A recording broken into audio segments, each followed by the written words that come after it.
Olá! Que hoje a gente vai falar de um tema super legal, que é o círculo cromático.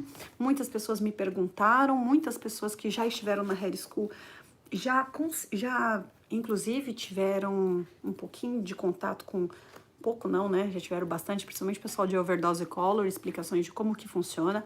Eu falo que o círculo cromático, ele é uma apostila, né? Só que é uma apostila prática, de leitura, ou seja, de uma leitura mais, vamos dizer assim, do efeito cor, ótico. Então a gente lê com compreensão, isso é fantástico. Então quando você aprende a ler um círculo cromático, o que te ajuda demais é saber que você não precisa ter uma leitura, vamos dizer, pessoas que falam assim, Graciela, eu não gosto de ler, mas eu gosto assim, eu tenho uma visão fotográfica, eu gosto de olhar e entender. E às vezes as letras, para muitas pessoas que têm dificuldade de concentração em ler um material, uma apostila, o círculo cromático é uma ferramenta tremenda, absurdamente maravilhosa. E esse círculo cromático, ele tem uma grande vantagem. Ele foi feito por uma profissional cabeleireira, foi tese de pós-graduação dela, e não somente isso, ela implementou tudo aquilo que a gente usa no nosso dia a dia. Como eu comentei, eu cheguei a participar de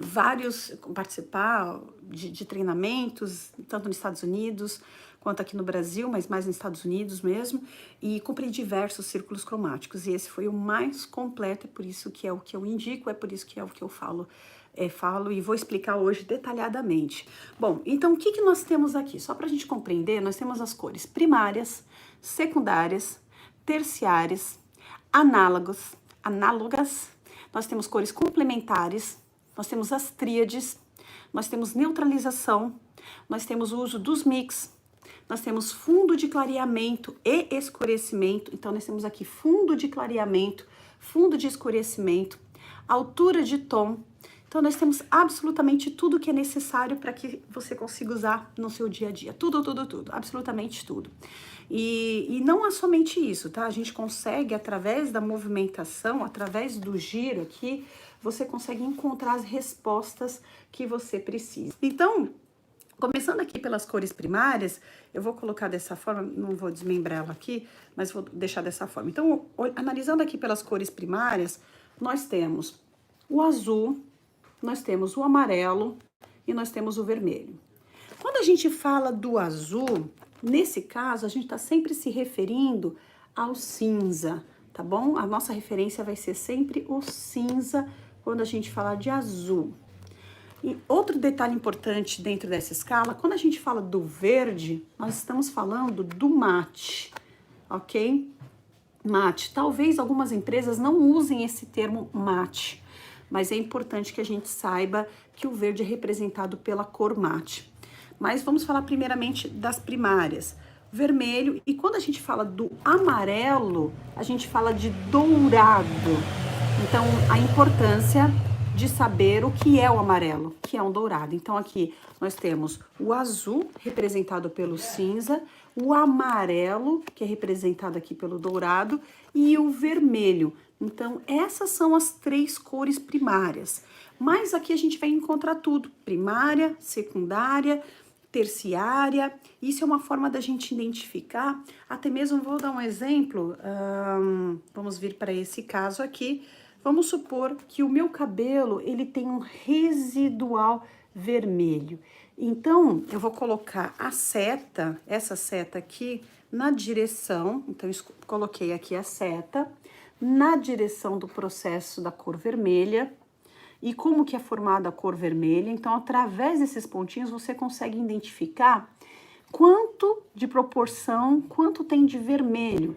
Por exemplo, uma cor ao lado aqui, um vermelho acobreado, nós temos 3 partes de vermelho para uma de amarelo. Então, você consegue conhecer a formação de cada uma dessas cores. Então, como eu estou falando de um cabelo vermelho e eu quero fazer um processo de neutralização, quem eu teria que usar? Então, nessa seta, quem vai usar no processo de neutralização seria a cor mate.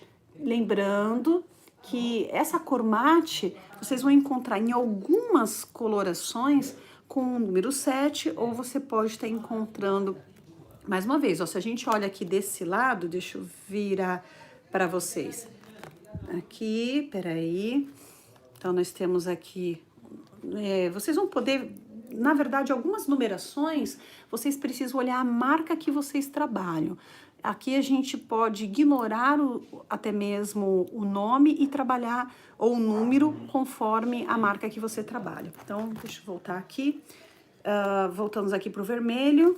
Cadê desse lado? Voltamos aqui. Estou tentando pegar a imagem que pegue das 3 câmeras o mais fácil possível. Então vamos aqui, vermelho. Então, eu sei que nessa marcação a gente vai conseguir fazer o processo de neutralização com uma cor mate, que a gente usa no processo de neutralização. Neutralização nada mais é do que a gente aproximar, é chegar no marrom, tá bom? Então, quando a gente chega ali no marrom, é o que a gente chama de neutro.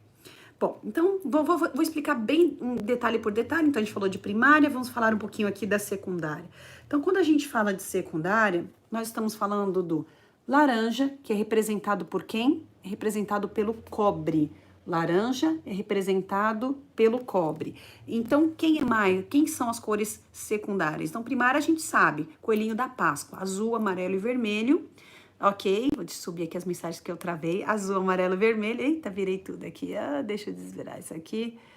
Aqui, azul, amarelo, vermelho. E as cores secundárias, laranja, verde, né? Laranja, verde e violeta, ou roxo. Então, quando eu venho aqui, olha, laranja, cobre. Aí nós temos aqui o violeta, que a gente chama de irisado, tá bom? O violeta é o que a gente chama de irisado, que também é representado pela série 89. Algumas pessoas usam como série 89. Depende da marca, não é algumas pessoas, são indústrias, tá bom? Lembrando, mais uma vez, que a gente usa números, mas a realidade é que o número te ajuda a entender. Mas, de verdade, é um hábito não muito bom, porque nós, como coloristas, a gente tem que aprender a enxergar a cor. Por isso que eu prefiro, muitas vezes, nem falar de números, porque o número confunde. Por exemplo, o 7 ele pode ter uma representação de mate, mas o 7 pode ter uma representação de vermelho para outra marca. E o 7 pode ter representação de chocolate para outra marca.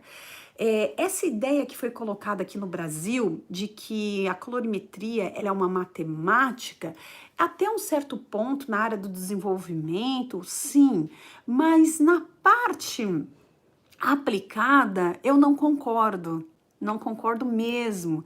Não é que eu não concordo porque eu não concordo que é minha teoria, não tem a ver com a minha teoria. Por exemplo, o 7 pode ser chocolate, o 7 pode ser mate e o 7 pode ser vermelho.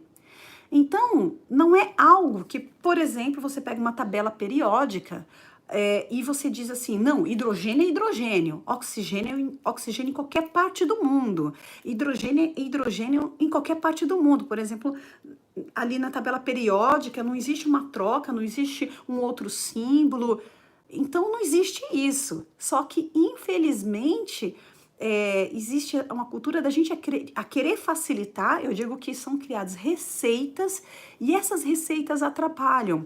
Receitas numéricas só atrapalham. Então, eu costumo dar um exemplo, a aula é sobre isso, mas já estou querendo entrar em colorimetria. Um exemplo bem típico disso é a gente fazer uma mistura, por exemplo, 1 mais 10. Deixa eu colocar agora 1 mais 10... de trás para frente, frente para trás, lembrando que dependendo de como você enxerga aí, vou fazer dos dois. Então, nesse caso, aqui a gente vai ter 11 e nesse caso, lógico, né, a mesma coisa, tá certo? 11. Quando a gente usa 2 tubos, ou seja, usei um tubo, 2 tubos em partes exatamente iguais, eu usei 2 tubos exatamente em partes iguais. Então, quando eu uso 2 tubos, eu divido por 2. Então, a média disso daqui seria de 5,5, certo? E para algumas pessoas entra um absurdo mesmo, que chega a dizer que isso daqui é um castanho claro acaju. Então essa matemática ela não funciona na área da colorimetria. Quem aqui pinta a tela? Quem aqui faz pintura de tecido? Quem aqui já usou guache? Quem em algum momento já trabalhou com artes e misturou, ou pode ser uma tinta acrílica ou tinta óleo, né? Quem já fez algum tipo de pintura, ou acrílica, ou óleo, ou guache, seja o que for, ou até mesmo massinhas, biscuit, massa de biscuit. Existe uma matemática de soma numérica para se misturar as cores? Sejam sinceros, vamos lá. Vocês fazem um cálculo numérico, regras, que você calcula e que chega naquele número exato. Galera, sabe o que acontece? As pessoas que se viciam em regras numéricas de soma, divisão, subtração, elas passam a vida inteira atrás de curso de colorimetria. Elas terminam um curso de colorimetria, elas continuam sedentas por mais coisas em colorimetria e elas não conseguem aprender, porque elas aprenderam uma regra que muitas vezes, ou melhor, maior parte das vezes não funciona. Funciona com uma determinada marca, com outra marca não funciona. Como eu falei, o 7 ele pode ser representado para a gente como mate, como vermelho e como chocolate. Talvez haja outras nomenclaturas. E o correto na colorimetria é nós entendermos de cor, não nesses números. O número é uma escala. Por exemplo, os números te ajudam no quê? Na altura de tom, te ajudam na referência, em referências educacionais, de forma didática, mas um verdadeiro colorista, ele não vai se apegar a números. Por exemplo, o 2 representa irisado, mas o 2 representa bege para algumas marcas. O 2 representa violeta para outras marcas. Então, o 2 pode ter outros significados. Então, cuidado, gente, porque eu vejo um vício gigantesco das pessoas quererem receitas, buscarem receitas, e em especial, acreditar em regras numéricas. Isso não funciona, desculpa, mas isso na prática, isso de experiência, 22 anos na área educacional, pode até funcionar com uma coloração ou outra, mas aqui, dizer que misturar o tubo da 1 com a tubo da 10, legal, vou fazer uma 5 porque eu não tenho 5 no meu estoque. Eu vou dizer que eu tenho um castanho claro, tudo bem, que não fosse a caju, tá? Porque eu já vi dizendo até que é a caju, que o 5 representa reflexo. Mas a verdade que significa é que esse 5.5 ele está indo para um 6. Ele não é que ele é um 5 acaju ou um 5 com reflexo, não. Essa regra que o pessoal fala aí não faz sentido, tá bom? Até te ajuda, é uma pré-regra, mas nem vou falar sobre. Se você é um bom colorista no que você faz, você vai precisar entender dos mix. Por exemplo, aqui a gente tem o caso, aqui desse lado, nós temos o caso dos mix nessa direção aqui, ó, bem aqui na parte superior, a quantidade de mix que você vai usar para formar a cor. Então, por exemplo, eu posso usar 3 gramas para 1 grama. Então, a gente tem algumas regrinhas aqui de quantidade de mix a serem utilizados. Então, gente, é muito complicado você querer criar através de parece jogo de amarelinha de chão, né? Pula tantos para não sei da quantos, regra do 1, do 2, do 3, do 4, do 5, do 6, do 7, do 8, 9, 10, do 11, 12. Gente, não dá pra gente fazer isso. Porque dependendo do mix que você usar, pode dar muito, muito ruim mesmo, de verdade. Aqui no Brasil, temos poucas empresas que fazem a parte de terceirização de coloração. Então, fica um pouco mais fácil de você criar algumas regras baseadas através, por exemplo, se você sai de uma fábrica A, então você tem mais ou menos umas regras que você pode usar. Eu, por exemplo, tenho algumas regras referente à fábrica A, à fábrica B, que eu conheço. Não tô falando de marcas, tá? Tô falando de fábricas que fazem para essas marcas. De marca A, marca B, marca C. Então, eu já sei mais ou menos. Quando eu olho no rótulo, eu falo, já sei, essa daqui, o marsala não é tão marsala, é bem vermelho, não é tão violáceo. Essa marca já fica violeta, já fica uma cor diferente, só para poder entender isso. Então, cuidado, porque às vezes a gente fica ali viciado, comprando curso, aprendendo regras, e a gente fica tão naquilo que nunca sai da colorimetria. Eu vejo pessoas investindo mais 1.000, mais 2.000, mais 3.000 e ainda não aprenderam. Quando você entende a parte científica, que são precursores, acopladores da cor, formação da cor, quando você entende as misturas das cores, quando você entende a cor, tudo se transforma, muda pra caramba.